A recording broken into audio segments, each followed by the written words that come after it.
Phensedyl সহ পুলিশের জালে এক ব্যক্তি আটক। তাকে খয়েরপুর বাইপাস এলাকা থেকে আটক করে বোধজংনগর থানার পুলিশ।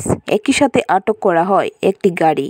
বোধজংনগর থানার ওসি কৃষ্ণধন সরকার জানান, বৃহস্পতিবার রাতে খয়েরপুর ফাঁড়ি থানার ওসি গোপন সংবাদের ভিত্তিতে জানতে পারে খয়েরপুর বাইপাস এলাকায় একটি গাড়ি থেকে কিছু সামগ্রী আনলোডিং করা হতে পারে।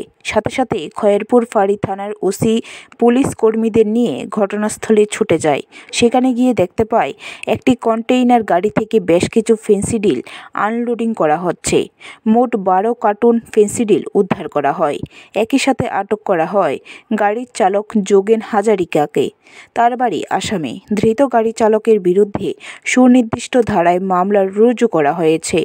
উদ্ধার হওয়া ফেন্সিডিলের মূল্য 9 লক্ষাধিক টাকা হবে।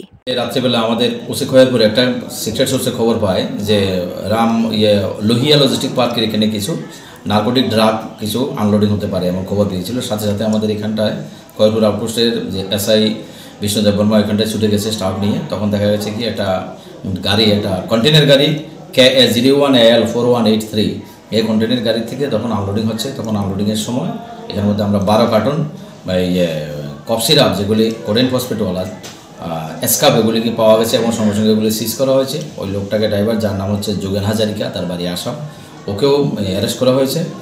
তারপরে আমরা একটা কেস হাতে নিয়েছি, ওকে অ্যারেস্ট করে আমরা সমস্ত প্রসিডিউর মেনটেন করে কেস নাম্বার 78 আর আন্ডার সেকশন 221C, 25 আর 29 NDPS অ্যাক্টে ওকে আমরা আজকে কোর্টে পাঠাবো এবং আমরা পুলিশ ডিমান্ড চাইবো যাতে এটার পিছনে কিংপিন কে আছে। আর এটার কালোবাজারের মূল্য অ্যাপ্রক্স 9 লাখ আর মোর দেন 9 লাখ। গাড়িটা কোথা থেকে আসছিল?